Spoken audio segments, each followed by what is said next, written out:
రాష్ట్రంలో బీజేపీ నేతృత్వంలోని ఎన్డీఏ కూటమి అధికారంలో ఉంది. ఆంధ్రప్రదేశ్లో చంద్రబాబు నాయకత్వంలో అధికారంలో ఉన్నది కూడా ఎన్డీఏ సర్కారే. అయినా మోడీ మద్దతు సహకారం ఇప్పటికీ వైసీపీ అధినేత జగన్కే అన్నట్లుగా పరిస్థితి కనిపిస్తోంది. వైఎస్ వివేక హత్య కేసులో ప్రధాన ప్రత్యక్ష సాక్షి వాచ్మెన్ రంగన్న కడప రిమ్స్ హాస్పిటల్లో మృతి చెందారు. అలాగే రంగన్న మృతిపై తనకు చాలా అనుమానాలున్నాయంటూ ఆయన భార్య ఫిర్యాదు చేయడంతో పులివెందుల పోలీసులు అనుమానాస్పద మృతి కింద కేసు నమోదు చేసుకొని దర్యాప్తు చేస్తున్నారు. వివేక హత్య కేసులో ఇప్పటికే పలువురు సాక్షులు మృతి చెందారు. గత 5 ఏళ్లుగా ఈ కేసు విచారణ కొనసాగుతూనే ఉంది.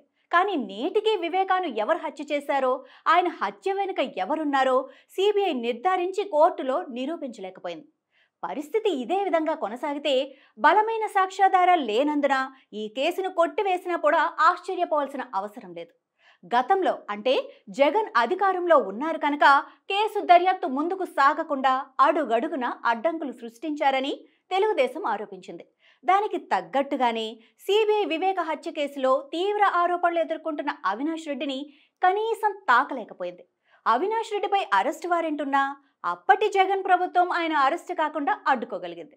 దీంతో సిబిఐ చేసేదేం లేక అవినాష్ రెడ్డిని అరెస్ట్ చేయకుండానే అరెస్టు చూపించి స్టేషన్ బెయిల్ ఇచ్చేసి వదిలేసింది. అప్పట్లో కేంద్రంలోని మోడీ సర్కార్ అండతో జగన్ ఇవన్నీ చేయించగలిగారు అనుకోవచ్చు. కానీ ఇప్పుడు అధికారంలో ఉన్నది తెలుగుదేశం కూటమి ప్రభుత్వమే. అయినా కూడా కేసు ముందుకు సాగటం లేదు. కూటమి సర్కార్ అధికార పగ్గాలు చేపట్టిన తర్వాత వివేకా కుమార్తె సునీత చంద్రబాబును కలిసి మరీ కేసు విచారణ వేగవంతం చేయాలని కోరారు. అయినా పరిస్థితిలో ఇసుమంతైనా మార్పు లేదు.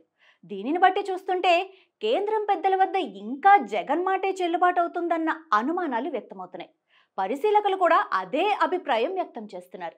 అసలు ఇంతకీ ఈ మోడీ షా బాబు వైపా జగన్ వైపా ఎవరి వైపు ఉన్నారన్న సందేహాలు సామాన్యుల్లో కూడా వ్యక్తమవుతున్నాయి.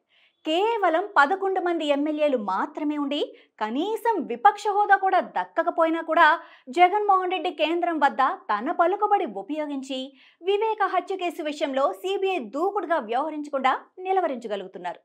అదే సమయంలో తెలుగుదేశం అధినేత చంద్రబాబు మాత్రం వివేక సహా జగన్ కేసుల విషయంలో కేంద్రంపై ఒత్తిడి తీసుకొచ్చి దర్యాప్తు సంస్థలు చురుగ్గా వ్యవహరించేలా చేయటంలో విఫలమవుతున్నారని సామాన్య ప్రజలే కాదు కార్యకర్తలు కూడా అంటున్నారు.